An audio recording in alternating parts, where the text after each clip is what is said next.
Anda kembali menyaksikan program Downcast dan masih bersama kami di sini Opung Pandanababan. Bersama-sama kita akan menerka masa depan hubungan Megawati dan Prabowo ya Bang Don. Iya, membicarakan. Bahas, karena kan sebetulnya publik itu kan selalu bertanya Bang. Tidak ada pertemuan, tetapi kemudian ada yang berharap ada pertemuan, tapi juga ada yang berharap apa perlunya pertemuan gitu. Dan bahkan kader sebagai orang dalam gimana Anda lihat kemungkinan pertemuan antara Pak Prabowo dan Ibu Mega? Itu a matter of time, soal waktu aja. Soal waktu, nggak ada satu. Jadi begini, tadi terpotong waktu aku tadi cerita, biasanya Mega ini tidak sendiri. Dia ada inner circle, termasuk saya, kadang-kadang diutusnya, ini mau ketemu saya, ini mau apa saya, ini apa saya, itu lazim gitu loh. Sama itu, Banda ini SBY mau ketemu saya. Ya kan, aku mau terima dia kalau dia jawab dulu pertanyaanku ini. Gitu. Terus sampai saat ini ada permintaan dari Ibu Mega untuk menghubungkan dirinya dengan Prabowo? Buat kita itu tidak menjadi satu hal yang ini. Penting. Karena ya bukan satu hal yang artinya ditunggu dia apa, karena kita udah lihat mereka itu nggak ada masalah. Tapi kenapa nggak ketemu-ketemu, Opung? Itu kan nggak ukuran. Ya bisa aja mereka telepon-teleponan. Iya kan, tapi terus terang saya sebagai orang yang termasuk dekat itu, saya tidak melihat ada sesuatu sehingga khawatir. Tetapi apapun ceritanya, faktor Jokowi ini mempunyai pengaruh. Betul. Gitu loh, faktor Jokowi ini membuat misunderstanding. Ya dong. Yang harus dilakukan adalah? Loh bukan, artinya cooling down dulu. Ini kan nggak gampang pukulannya, coba. Sakitnya Mega, terpukulnya Mega, dibikin ini gitu loh. Bang, cooling down itu apakah akan menjadi zero sum game? Memilih saya atau memilih Jokowi? Misalnya gitu. Hebat kali lah Jokowi. Nggak sampai ke situ dia. Kan saya boleh tanya. Ya sorry lah, nggak sampai ke situ. Kalau saya lihat dia post power syndrome aja, dia udah selesai lah. Udah inilah. Mau dia tukang-tukangi. Ini kan ada jawaban-jawaban dia ini kan suka bikin orang tersesat. Begitu dipecat dia, ini partai perorangan katanya. Mana ada partai perorangan? Kalau partai itu lebih dari 4-5 orang. Iya, namanya juga partai. Kalau perorangan paling partai itu partai mancatur. Jadi, Opung, kira-kira masa-masa cooling down ini akan seberapa lama? Berapa bulan hingga jelang kongres bulan April nanti akan ada seruan definitif dari PDI Perjuangan, akankah bergabung dengan pemerintah? Agak keren jawabannya. As soon as possible. Artinya bisa jadi sebelum kongres juga dong, Opung? Bisa dong. Enaknya buat orang ini dua, nggak ada beban. Ini soal ini aja, EU atau timing soal apa gelombang atau dampak yang dibikin Jokowi ini. Itu aja. Ya, tetapi kan gini Bang, misalnya begini, ada misalnya Pak Jokowi mundur dari dari circle itu gitu. Ibu Mega kan mudah gitu masuknya. Tapi kalau tetap seperti ini, nggak ada batasannya juga lah. Ada limitasinya Abang juga. Percaya itu? Percayalah. Tapi siapa yang bisa menebak kalau misalnya Pak Jokowi tidak akan berada di tengah-tengah Ibu Mega dan Prabowo dalam waktu dekat? Bisa saja semakin panjang dan semakin keruh nanti. Kalau aku ya terus terang mohon maaf, kita nggak usah dramatisir. Kita tahu itu hebat-hebatan. Dia itu artinya tidak sehebat itu pengaruhnya kepada Prabowo sama Mega. Gitu. Tetapi dia faktor dulu, ya. Dan kalau kita usut-usut belakangan gitu loh, sama itu Budi Gunawan sampai jadi Menko wajar. Kenapa? Dialah ujung tombak waktu itu. Dialah yang dipercaya oleh Mega sama untuk mendamaikan dengan Prabowo. Gitu, wajar dong dia jadi ini. Gitu loh. Dan Jokowi sendiri cerita ke saya, yang dia declare dua pembantu dia yang paling loyal ke dia dan paling baik, Budi Gunawan sama Pramono. Itu ngomong ke saya. Betul. Gitu loh.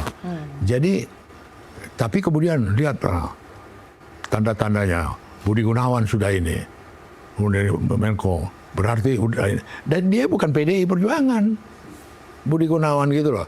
Tetapi kan terafiliasi, Opung. Bukan, artinya maksud aku dikotak-katikkan lah seakan-akan sudah ini, padahal bukan itu. Ya, ada story, dia story dengan Prabowo ada. Prabowo menyaksikan betul bagaimana intensitas dia waktu menghubungkan dengan Jokowi. Wajar dong dia Menko. Gitu loh. Jadi bukan soal bahwa ini dari PDIP atau Tidak ada. Bang Panda, ini kan ya tadi kita sudah bicara, Bang Panda bicara soal faktor Jokowi. Ada juga pilihan atau pikiran bahwa pertemuan itu akan ada, ini karena masih ada faktor Hasto Kristianto, Sekjen yang punya kasus. Lalu kan kelihatannya Ibu Mega seperti pasang badan. Apakah faktor ini juga akan mempengaruhi pertemuan Pak Prabowo sama Ibu Mega? Kalau menurut aku sama sekali tidak. Kenapa sama sekali tidak? Kita itu ya sebagai organisasi besar logis dong, plan A, plan B. Ya. Itu kan sudah ada dirancang itu. Plan A ditahan, plan B tidak ditahan, plan ini ada semua skemanya itu. Jadi tidak dikaitkan dengan itu gitu loh. Karena Mega ini sudah sangat kenyang dengan intimidasi, teror, dan hukum. Bahkan dia sendiri juga udah pernah diperiksa. Jadi bukan satu hal yang baru, bukan satu hal yang kemudian sehingga genting, sehingga apa gitu, enggak juga gitu loh. Bukan kita mau mengecilkan persoalan. Ya kan? Enggak. Jadi apa yang dialami oleh Mega atau dialami oleh Hasto, saya malah bisa cerita bagaimana dulu Megawati punya Alex Litai. Itu Alexander Litai, Sekjen, diculik. Habis 10 hari hilang, aku juga ikut cari-cari dia. Alexander Litai, dia 1,5 tahun. Kalau si Hasto ini 2 tahun jadi Sekjen. Bagaimana sakitnya, risaunya Mega waktu itu. Nah ini kan paling jalan-jalan ke Kuningan, ke KPK. Nah kalau dulu Alexander Litai tak tahu di mana ditahan. Mega udah alami pukulan kebatinan loh. Keresahan dia. Ada yang lebih berat lah ya. Iya, sudah dia lewati. Jadi benar ya Opung ya, ketika 3 hari setelah HUT PDI Perjuangan ketika Hasto dipanggil KPK, kemudian Ibu Mega menelpon Prabowo untuk jangan ditahan ini Sekjen ini. Apa benar proses itu terjadi? Itu baru kudengar itu. Nah, apa benar proses itu terjadi, Bang? Enggak. Gak sampai ke situ lah kalau Mega. Bukan apa-apa. Mega ini kan punya orang-orang. Kalaupun yang kerjakan yang begituan tuh ada Oli, ada Said, ada siapa, Baskara, ada operator-operator dia yang inilah. Nggak mungkin langsung ke Mega. Nanti bisa dianggap cacat itu. Enggak, ya apalagi teknis kayak gitu loh. Apalagi yang orang mengenal di dalam loh ya. Jadi apalagi kalau itu Ibu Mega yang minta ke Pak Prabowo ya. Iya. Jadi aku pengalaman sama dia, Pan kau nggak kesana dulu, Pan kau ketemuin dulu, Pan ini sama dia gitu. Nggak ada itu direct gitu. Ya paling kita udahlah Mbak telepon lah. Kayak gitu lah. Oke. Terus ya kalau dulu sempat berhembus kabar kalau Ibu Mega sempat ngomong sendiri kalau misalnya Sekjennya ditahan, dijadikan tersangka, beliau akan marah-marah. Tapi sampai saat ini tidak ada. Dia kan malah lebih maju lagi dia ngomong waktu di HUT itu. Ulang tahun ya. Iya, dia bilang sama Prabowo, kan kita sama-sama ketua umum. Bisa rasakan nggak kalau anak buah kita? Itu kan udah signal. Kalau anak buahmu diperlakukan kayak ini, kayak apa gitu. Itu paling terang benderang itu. Sinyal yang terang. Iya. Oke. Lalu kemudian begini Bang, ini tadi ada faktor Jokowi, kita bicara barusan faktor Hasto gitu. Kalau abang, pemahaman abang, kira-kira Pak Prabowo dia akan prefer kemana? Ke Jokowi atau ke Ibu Mega? Soal apa? Kalau dia misalnya dalam perjalanan politik ke depan, gitu, sehingga ini kan mempengaruhi dia akan ketemu, dia akan mendekati gitu. Tapi saya nggak takabur ya. Saya pikir faktor Jokowi udah selesai. Tidak punya apa influence atau magnitude lagi termasuk kepada Prabowo. Udah over gitu loh. Udah over lah.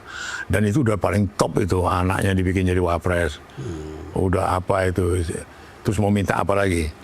Mau ikut campur apa lagi gitu loh. Dan itu tidak logis gitu loh. Mungkin ada benarnya apa yang dikatakan oleh Bang Panda. Tadi malam saya bertemu dengan pejabat Bang. pejabat penting lah. Saya termasuk yang bertanya, kan dulu ada gambaran kalau Pak Prabowo nanti jadi presiden, dia akan ada di bawah bayang-bayang Jokowi gitu. Saya tanya waktu sebelum dilantik, kalau kemudian saya ngecek lagi setelah dilantik, pejabat ini bilang tidak, karena ada sejumlah faktor yang memperlihatkan bahwa pengaruh itu akan berkurang. Iya. Misalnya PPN dibatalkan, PSN dilihat kembali. Lalu ibu kota dari proyek harus buru-buru menjadi multi years. Dan terakhir kemarin itu adalah soal DKI. Bagaimana seorang Prabowo tegas, kita ikut KPU. Karena katanya ada yang mempengaruhi supaya 2 putaran. Tapi Pak Prabowo mengatakan enggak, kita ikut KPU.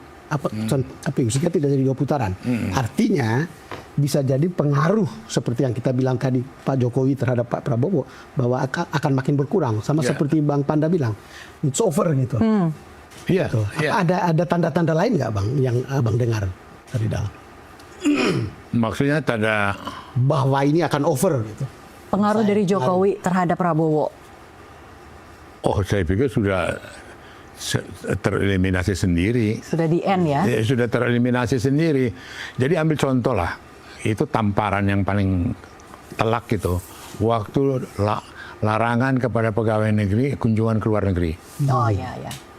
Itu apa artinya? 14 triliun dihemat. Sampai kemudian Prabowo bilang berapa bendungan air, berapa ini. Kan. Itu kan kebijakannya Jokowi. Iya. Kebijakan Jokowi. Dan itu dianggap penghamburan. Itu kan koreksi. Itu langsung tak kena gitu loh. Artinya sebebal-bebal muka temboknya orang Jawa bisa nangkap itu gitu loh. Iya dong. Jadi ini salah satu clue lagi ya, bagaimana pengaruh Jokowi sudah tidak ada lagi di sekitar Prabowo. Kalau menurut aku, udah. Dan kalau masih ada itu yang rugi Prabowo. Kenapa masih harus dibayang-bayangi? Bukan digandoli dengan problem gitu loh. Ada yang bilang ini PDI Perjuangan lebih nyaman dengan posisi politik 2 kaki seperti saat ini, Opung. Nggak gabung, tapi juga nggak oposisi gitu. Tapi apakah benar demikian? Kita akan bahas lebih lanjut di segmen berikutnya. Opung, Bang Don, tetaplah bersama kami di Doncast.